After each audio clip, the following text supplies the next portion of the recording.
സഭാത്മക പ്രേഷിതൻ Mar Abraham Mattam. ജീവിത വെളിച്ചം പകർന്ന ശാന്തഗംഭീരമായ ധന്യജീവിതത്തിലൂടെയുള്ള ഒരു പ്രയാണം.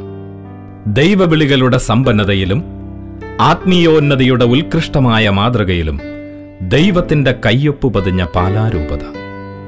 ഗ്രാമീണ വിശുദ്ധിയും നൈർമല്യവും സൗരഭ്യം പരത്തുന്ന നരിയങ്ങാനം എന്ന കൊച്ചിടവക.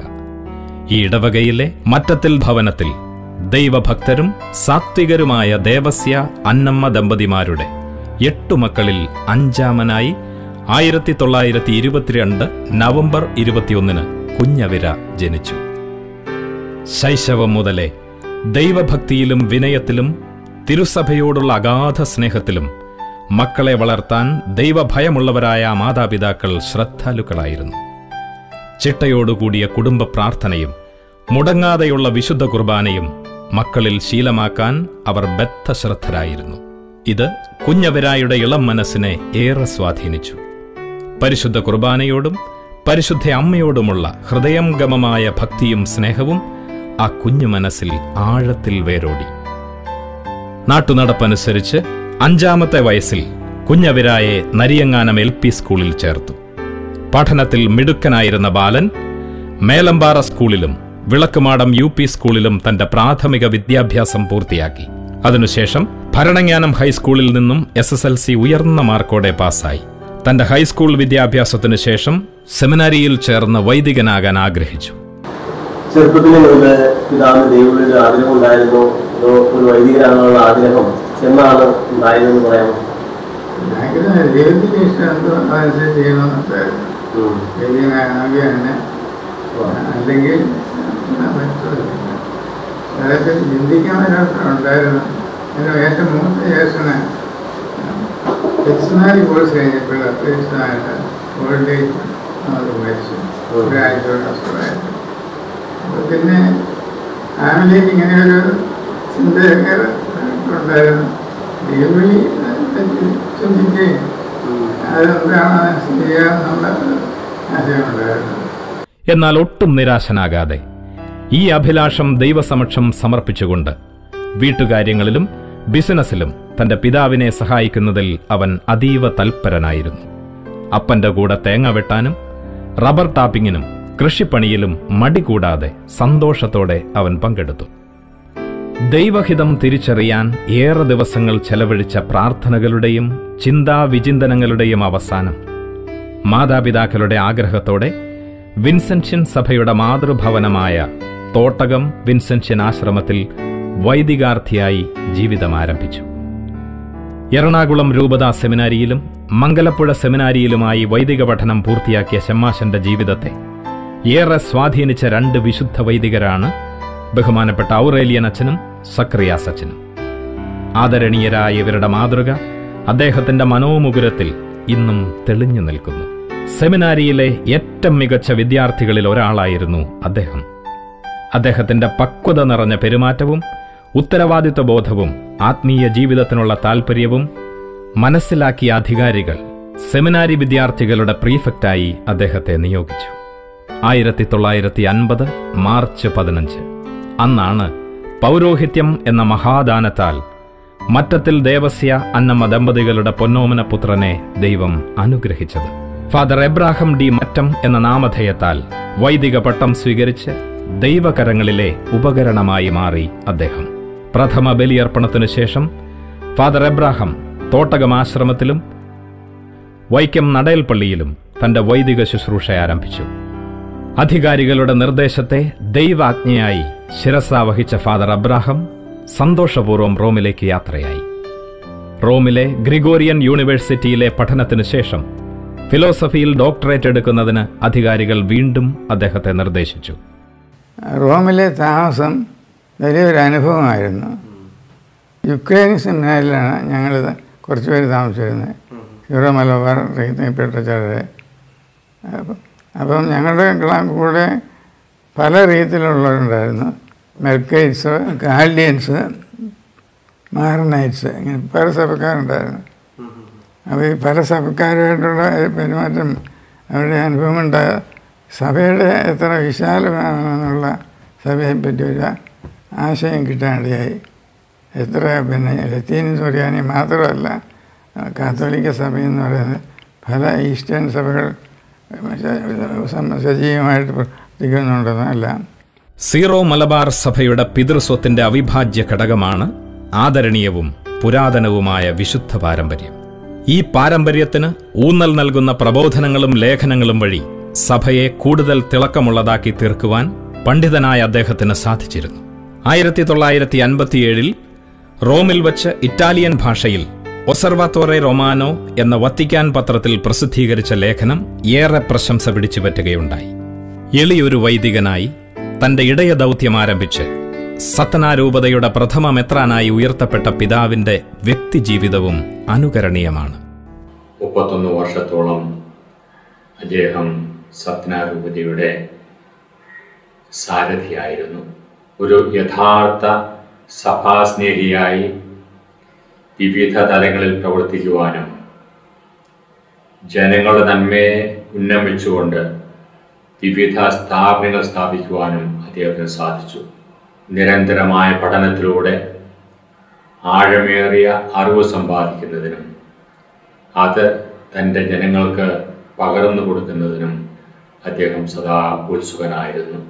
പിതാവിനോടൊത്ത് മിഷൻ രംഗങ്ങളിൽ സഹകരിച്ച് പ്രവർത്തിക്കുവാൻ എനിക്ക് ഭാഗ്യം ലഭിച്ചു.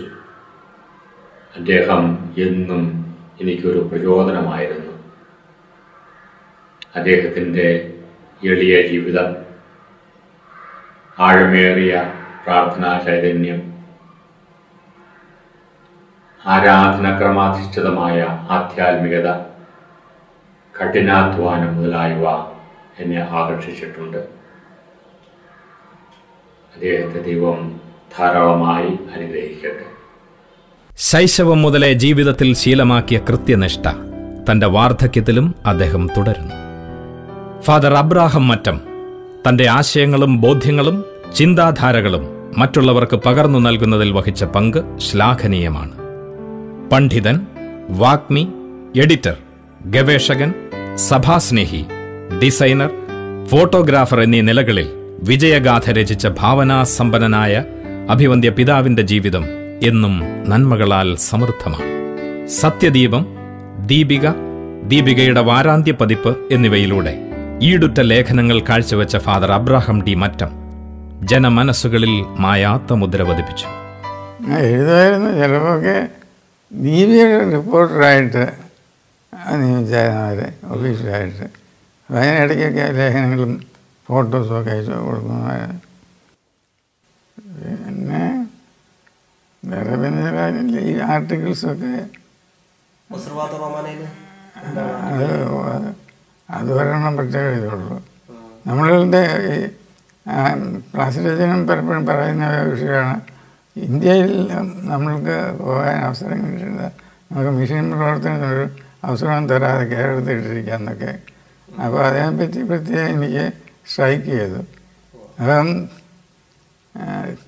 ഇന്ത്യയിലെ എല്ലാം കൂടുതൽ മിഷൻ ടെറിട്ടറീസ് നമ്മുടെ സഭയ്ക്ക് വേണമെന്ന് പറഞ്ഞ് അവിടെ നിന്ന് തന്നെ ഞാൻ ഒരു ലേഖനം എഴുതിയിട്ടുണ്ട് റൊമാനയിൽ. അപ്പം സഭകൾ പലതുണ്ട്, മിഷൻ സഭ വേറെ പലതും. അപ്പം അവർക്ക് അവസരം കൊടുക്കുകയാണെങ്കിൽ അത് കൊടുക്കേണ്ടതാണ്. അപ്പോൾ അവർക്ക് കൂടുതൽ മിഷൻ പ്രവർത്തനം സഭയ്ക്ക് വേണ്ടി ചെയ്യാൻ സാധിക്കും എന്ന് ഞാൻ വിശദീകരിക്കുകയുണ്ടായി. വിൻസെൻഷ്യൻ സഭയുടെ minor seminary rector, Aluva study ഹൗസിന്റെ റെക്ടർ എന്നിങ്ങനെയുള്ള ഉത്തരവാദിത്വമേറിയ ജോലികളിലൂടെ അദ്ദേഹം തന്റെ ശുദ്ധിയും കൃത്യതയും ബുദ്ധികൂർമ്മതയുമെല്ലാം പ്രകടമാക്കി. സീറോ മലബാർ സഭയുടെ പ്രവർത്തന മണ്ഡലം വികസിതമാക്കുന്നതിന് മെത്രാന്മാരുടെ കോൺഫറൻസുകൾ, ചർച്ചകൾ, കത്തുകൾ എന്നിവയിലൂടെ സജീവ പ്രവർത്തനങ്ങൾ നടത്തി കേരളത്തിന് വെളിയിലേക്ക് സഭയ്ക്ക് പ്രവേശന കവാടം തുറന്നത് അഭിവന്ദ്യ പിതാവിന്റെ നിതാന്ത പരിശ്രമത്താലാണ്. മധ്യപ്രദേശിലുള്ള സിദ്ധി, റീവ, സത്തന, പന്ന, ഛത്തർപൂർ, ടീക്കംഗഡ് തുടങ്ങിയ 7 ജില്ലകളിലായി സത്തനാരൂപത സ്ഥാപിതമായിരിക്കുന്നു. ഏതൊരു പ്രസ്ഥാനത്തിന്റെയും പ്രാരംഭഘട്ടം ക്ലേശങ്ങൾ നിറഞ്ഞതാണ്. സത്തനാരൂപതയും അതിൽ നിന്ന് ഭിന്നമല്ല. വിശുദ്ധ വിൻസെൻ്റ് പോളിൻ്റെ യഥാർത്ഥ അനുയായി എന്ന് ആദ്യകാലങ്ങളിൽ തന്നെ ഞാൻ മനസ്സിലാക്കി. പ്രാർത്ഥനാരൂപി, ഉറച്ച ദൈവവിശ്വാസം, ദൈവാശ്രയബോധം, കൃത്യനിഷ്ഠ, നീതിനിഷ്ഠ, പാവങ്ങളോടുള്ള കാരുണ്യം, സ്വന്തം അജഗണങ്ങളെ അങ്ങേയറ്റം തനിക്കുള്ളതുപോലും കൊടുക്കുന്ന ഒരു പിതാവായിട്ട് അന്നും ഇന്നും അനുഭവപ്പെട്ടു. ഈശോയിലുള്ള ആശ്രയം, അതായത് വിശുദ്ധ കുർബാന അർപ്പിക്കാൻ വരുമ്പോൾ രാവിലെ കാണും. ഞങ്ങളൊക്കെ ചാപ്പലിൽ ചെല്ലുമ്പോൾ ചെറിയ ചാപ്പലിൽ വിശുദ്ധ കുർബാന കഴിഞ്ഞ്, അന്നൊക്കെ തിരക്കില്ലാത്തതുകൊണ്ട് ഞങ്ങളൊക്കെ സ്വല്പം നേരം അവിടെ ഇരുന്ന് പ്രാർത്ഥിക്കുമായിരുന്നു. അപ്പോൾ ആദ്യം വന്ന് ഞാൻ ഇലകൾ മുട്ടുകുത്തി സക്രാരിയിലേക്ക് നോക്കും. അതിനുശേഷം ചുറ്റുപാടും മുമ്പിലേക്കും പുറകിലേക്കും ഒക്കെ നോക്കും. അപ്പോൾ ഞങ്ങൾക്ക് മനസ്സിലായത്, ദൈവത്തിൽ ആശ്രയിച്ചുകൊണ്ട് മറ്റുള്ളവർക്ക് വേണ്ടി ഇന്നേ ദിവസം എന്താണ് ചെയ്യേണ്ടതെന്ന് ആ സ്നേഹനിധിയായ പിതാവ് അന്വേഷിക്കുകയാണെന്ന്. അപ്പോൾ ദാരിദ്ര്യമോ ദുഃഖമോ ഒന്നും ഞങ്ങൾക്കൊരു പ്രശ്നമായിരുന്നില്ല. കാരണം അക്കാലത്ത് ദാരിദ്ര്യം എന്ന് പറയുന്ന ആർക്കും പ്രശ്നമല്ലായിരുന്നു. ഒരു പിതാവിൻ്റെ സ്നേഹം, അമ്മയുടെ ലാളന, പരിഗണന, സഹോദരങ്ങളുടെ സംരക്ഷണം, സ്നേഹം എല്ലാം ഞങ്ങൾക്കെപ്പോഴും കിട്ടിയിരുന്നു.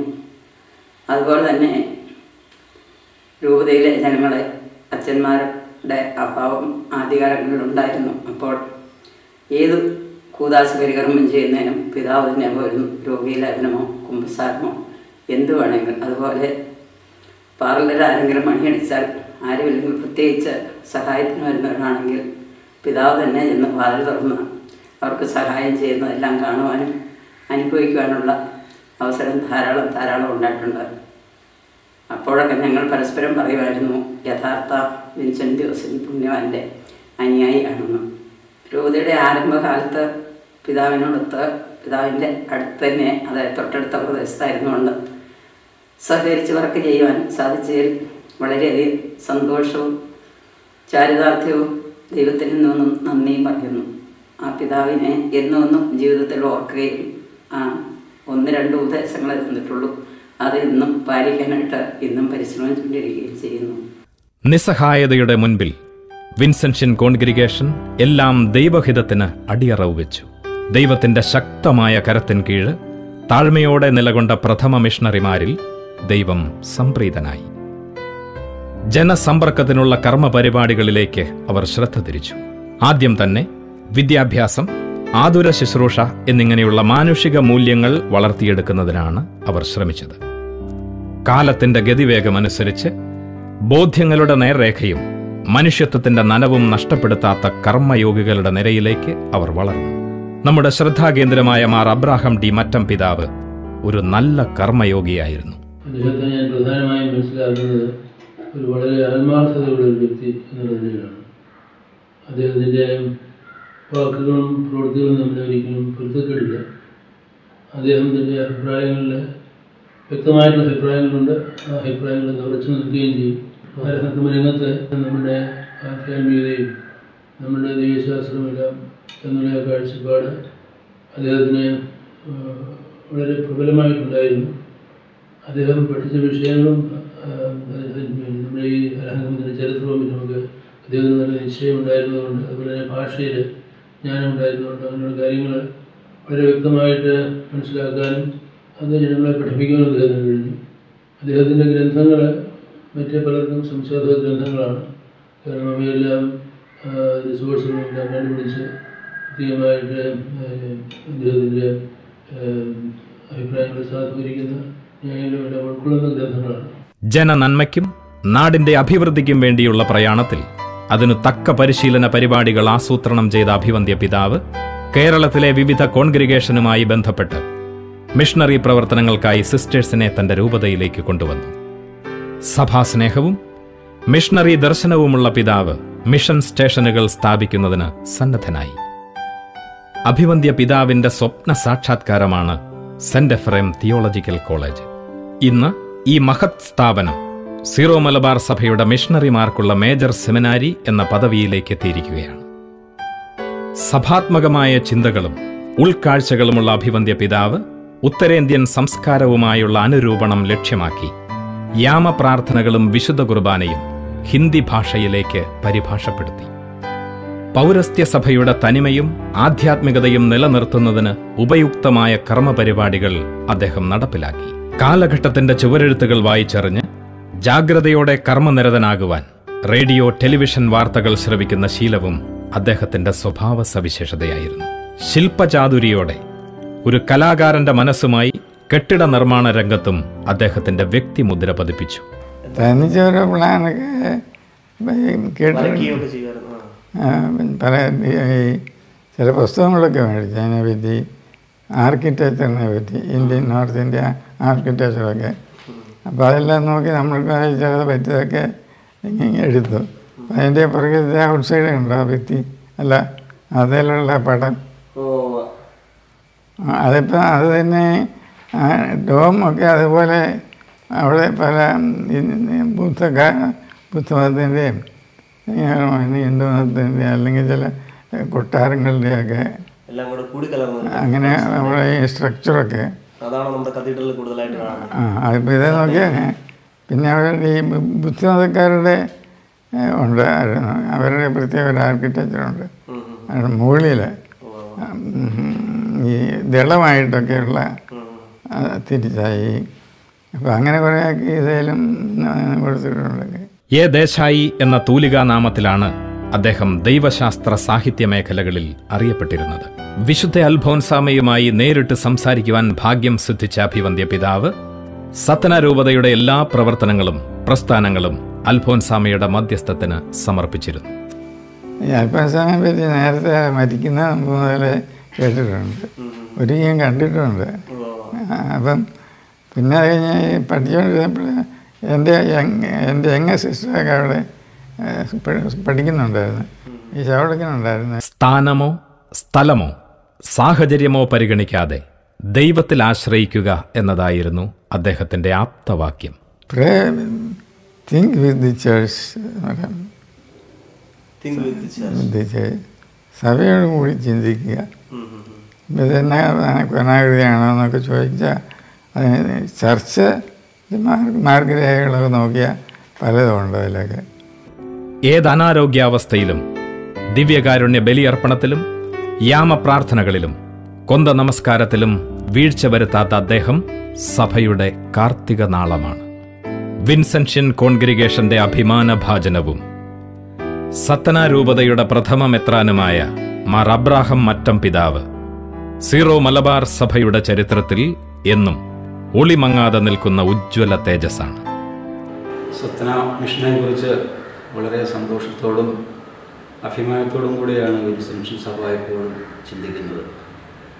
വിൻസെൻഷൻ സഭ കേരളത്തിൽ 1904 തുടങ്ങിയെങ്കിലും 50 വർഷത്തിലധികം സഭയുടെ പ്രവർത്തനങ്ങൾ കേരളത്തിൽ മാത്രമായിട്ട് ഒതുങ്ങി നിന്നു. 1962 സഭ ആദ്യമായിട്ട് കേരളത്തിന് വെളിയിലേക്ക് അതിൻ്റെ ശുശ്രൂഷകൾ വ്യാപിപ്പിക്കുന്നത്. അപ്പോൾ അത് സേലം രൂപതയിൽ, തമിഴ്നാട്ടിൽ സേലം രൂപതയിലെ അടൈക്കളപുരം എന്ന മിഷനിലൂടെയാണ് സഭയുടെ ശുശ്രൂഷ കേരളത്തിന് വെളിയിൽ ആദ്യമായിട്ട് തുടങ്ങുന്നത്. പിന്നീട് 3 കൊല്ലം കഴിഞ്ഞപ്പോൾ വടക്കേ ഇന്ത്യയിലേക്ക് സഭയുടെ ശുശ്രൂഷകൾ വ്യാപിപ്പിക്കുവാനുള്ള അവസരമുണ്ടായി. റായ്പൂർ രൂപതയിൽ ആണ് അങ്ങനെ സഭ ശുശ്രൂഷ ചെയ്തത്. ആദ്യമായിട്ട് വിൻസെൻഷൻ വൈദികരായ ജോസഫ് പീച്ചനാട്ട്, ജോർജ് വെമ്പള്ളി എന്നീ വൈദികർ റായ്പൂർ രൂപതയിൽ സേവനം ചെയ്തു. അപ്പോൾ അങ്ങനെ തമിഴ്നാട്ടിലും റായ്പൂരൊക്കെ സേവനം ചെയ്തുകൊണ്ടുള്ള പരിചയം കൊണ്ടായിരിക്കാം പരിശുദ്ധ സിംഹാസനം സത്തന രൂപതയെ പിന്നീട് വിൻസെൻഷൻ സഭയെ ഏൽപ്പിക്കുവാനായിട്ട് കാരണമായത്. 1968 ജബൽപൂർ രൂപത വിഭജിച്ച് അതിൻ്റെ ഒരു ഭാഗമായിട്ടുള്ള സത്തന വിൻസെൻഷൻ സഭയെ ഏൽപ്പിക്കുന്നത്. ആദ്യം ബഹുമാനപ്പെട്ട ജെയിംസ് ഇടവെഴുത്തച്ഛൻ റീവായിൽ പോയി കുറച്ച് പശ്ചാത്തലങ്ങളൊക്കെ ഒരുക്കി അവിടെ താമസിച്ചുകൊണ്ട് പിന്നീട് അഭിവന്യ മറ്റം എബ്രാഹാം പിതാവ്, അദ്ദേഹത്തോടൊപ്പം ബഹുമാനപ്പെട്ട ജോൺ റാത്തപ്പിള്ളച്ചൻ, അഗസ്റ്റിൻ വെല്ലൂരാൻച്ചൻ, ഇങ്ങനെയുള്ള ഒരു ടീമാണ് ആദ്യമായിട്ട് സത്തനായിലേക്ക് പോകുന്നത്. അങ്ങനെ ഏതാനും പതിറ്റാണ്ടുകൾ കൊണ്ട് മറ്റം പിതാവിൻ്റെ നേതൃത്വത്തിൽ വലിയ മുന്നേറ്റം സത്തനായിൽ നടത്തുവാൻ സാധിച്ചു. ഇന്നിപ്പോൾ ധാരാളം മിഷൻ സ്റ്റേഷനുകൾ അവിടെയുണ്ട്. ഓരോ സ്റ്റേഷനും പല സ്ഥാപനങ്ങളൊക്കെ ആയിട്ട് നല്ല നിലയിൽ വളരെ അഭിമാനാർഹമായിട്ട് പ്രവർത്തിച്ചുകൊണ്ടിരിക്കുകയാണ്.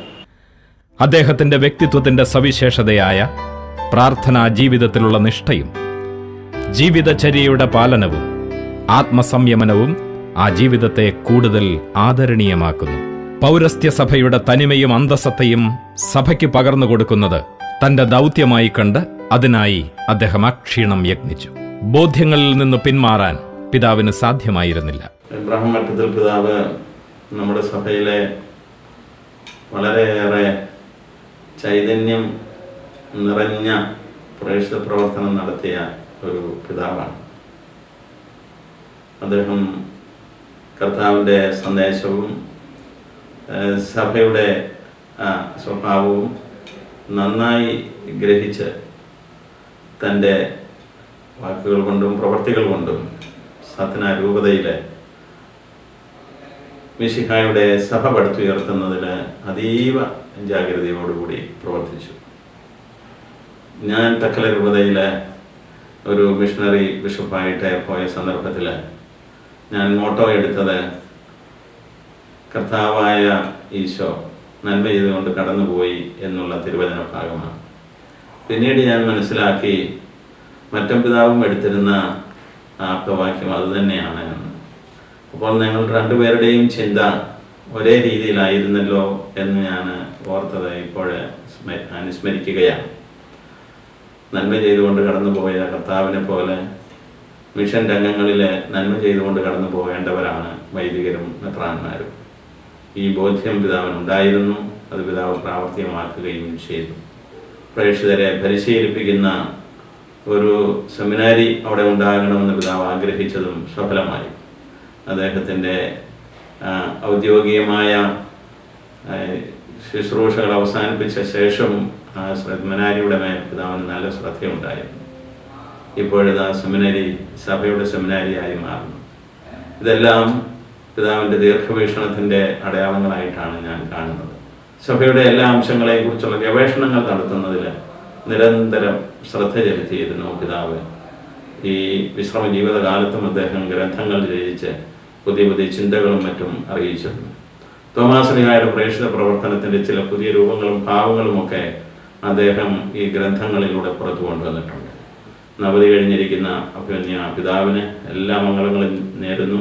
ശിഷ്ടായുസ് അദ്ദേഹം ഇനിയും ദൈവത്തിന് പ്രീതികരമായ രീതിയിലും സഭയ്ക്കും സമൂഹത്തിനും നന്മ ചെയ്യുന്ന രീതിയിലും ചെലവഴിക്കുവാൻ കാരുണ്യവാനായ കർത്താവ് അദ്ദേഹത്തെ അനുഗ്രഹിക്കട്ടെ എന്ന് പ്രാർത്ഥിക്കുകയും ചെയ്യുന്നു.